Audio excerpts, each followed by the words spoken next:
Tonight on Fine Point, Europe fights back and the shocking numbers no one's talking about. Hermann Kelly on Ireland's immigration backlash. Good evening and welcome to Fine Point. Our next guest knows a thing or two about this boiling point situation. He's the president of the Irish Freedom Party, Hermann Kelly. Hermann, it's so good to see you again. This story in Dublin, like I said, it's not a new tension, but it does seem like it's reaching a boiling point.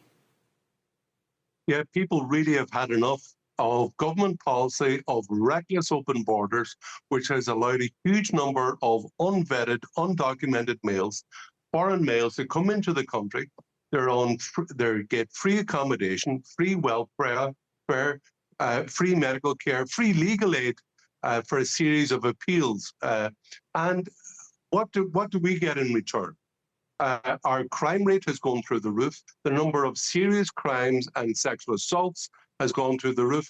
And in these areas, such as City West, where you showed there tonight, working class areas where these people are put, young children cannot walk around their own home and their own streets safely without being molested.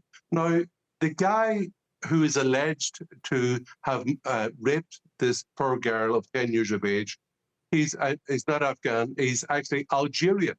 Now, he was in the country for 6 years. He applied for asylum seeker, even though we know that the vast majority of people coming to Ireland are simply economic migrants.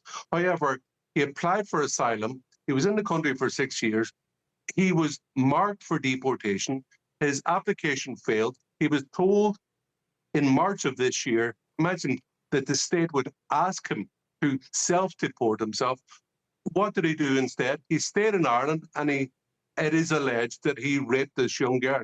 Now, just in November of 2022, another Nigerian migrant in Ireland for 20 years, who never worked a single day in his life, stabbed 3 children in the middle of the day, tried to stab another 2 adults as well.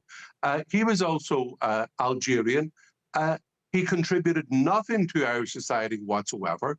He was also down for deportation.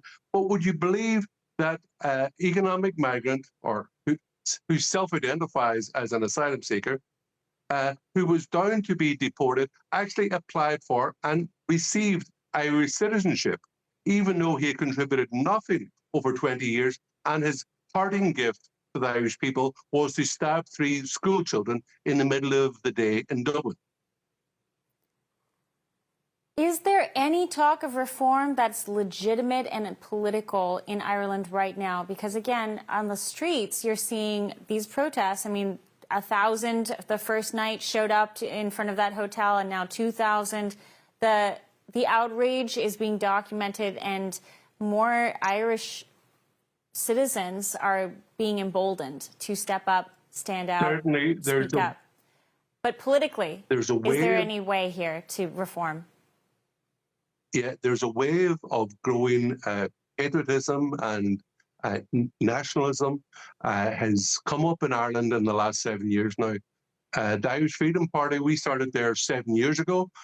For example, in County Louth, where I ran in the last general election, our vote increased 6-fold since the election 5 years previously.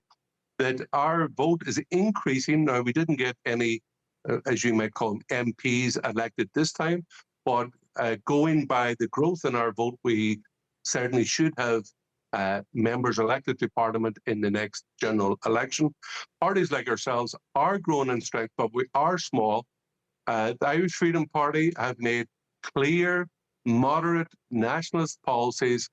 I think we've been able to, by our arguments on issues like immigration, on taxation, on the whole imposition of the state of this trans issue, on families, etc., on parental rights and education, we have made a series of what you call conservative, socially conservative, economically liberal, and nationalist arguments to people. I think people have been swayed by these arguments, but maybe they don't trust us as a mature enough party yet to give us a vote, but we are increasing in strength.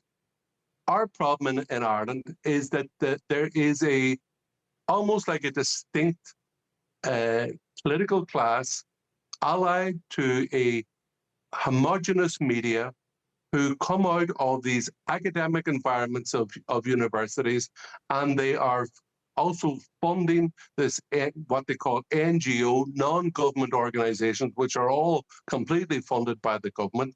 And they have, So ironic. formed this very monolithic ideological blob in Ireland, which is imposed this. I think our problem is historically that a Marxist party called Sinn Féin, the Workers' Party, in the 1970s were able to impose this ideology of this anti-nationalist cultural self-loathing culture on Ireland, and it's infected the academia, the civil society, the political class, and the media. And that's what we're up against. We're up against a huge engine of cultural self-loathing, and only now, in the last number of years, are we digging ourselves out of this hole. It's incredible and so tragic to watch. But the good news, I guess, with monoliths is that they only have a single base, so you can kind of consolidate efforts around it. Hermann Kelly will be watching. Thank you so much for the time. My pleasure. Can I just add one point, Chanel? That in terms of demographics, our population in Ireland has gone up in the last 30 years by 42%. Now, could you imagine in the United States that your population went up by 42% or 144 million people since 1995? So you can imagine the pressure, financial pressure, the cultural change, and the safety aspect of such an immense change in the demographics of a country. That is what the political class in Ireland has imposed upon the Irish people without our consent, and that's what we have to deal with. It's a ticking time bomb, and we were well on that path, Herman, just a few years ago, maybe 2 years ago, but no longer. So things can turn around quickly. Thank you. For sure.